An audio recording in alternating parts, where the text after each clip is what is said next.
Hi,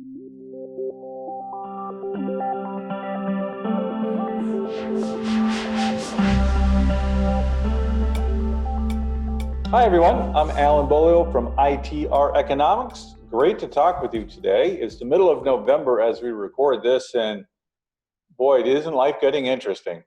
I know it already has been interesting for the last 8 months, but it seems to be getting even more so as we go forward. So let's try to parcel through some of that together. We have taken some steps backwards. Well, maybe backwards isn't the best way to put it. Some steps towards security, at least in a lot of people's minds, and probably in reality, and that some states and some governors and some mayors have decided to reverse somewhat in terms of the opening of the economy.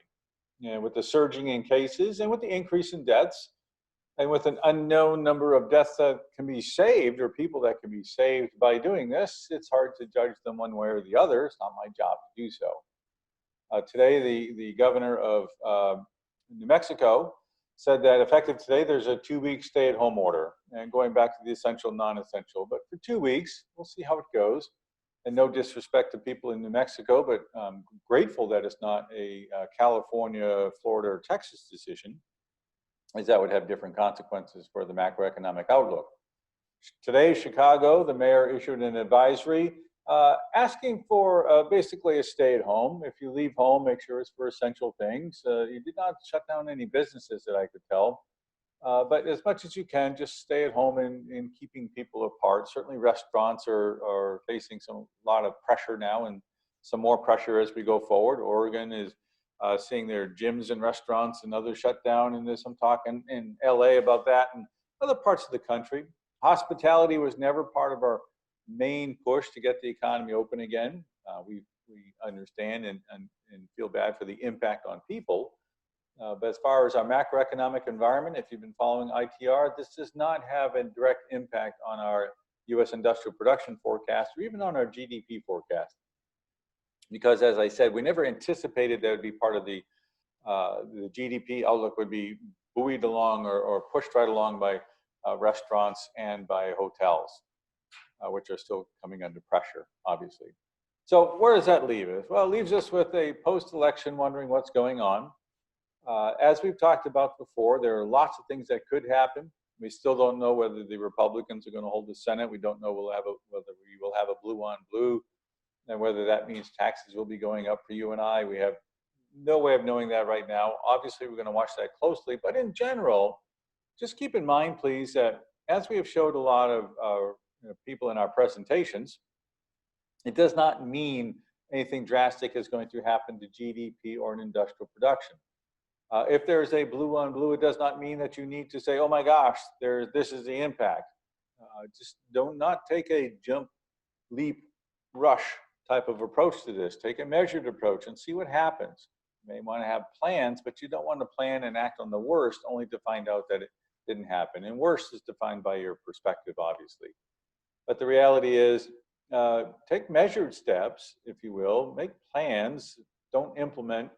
Instead, implement based upon the economy. And the economy right now is showing good things. You see in our ITR trends report, the dashboard's all green still. Retail sales are still doing well. As a matter of fact, when we look at automobile production, which got really hard hit in through this, and there was a lot of talk about how the automobile industry was going to take a long time to come back and all the rest of that, it's coming back now.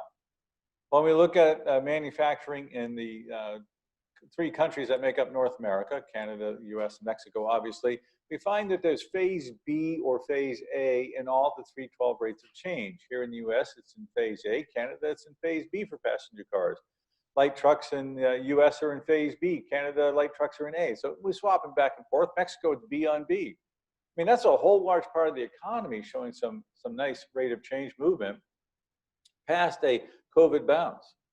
When we look at the 3-month moving totals, they're all moving up off of May or June 3-month moving total lows. So that's certainly good news. They're going to continue. Let that be a signal to you if you're in the industry that's going to continue because the rates of change are on your side, the leading indicators are on your side, the population is on your side.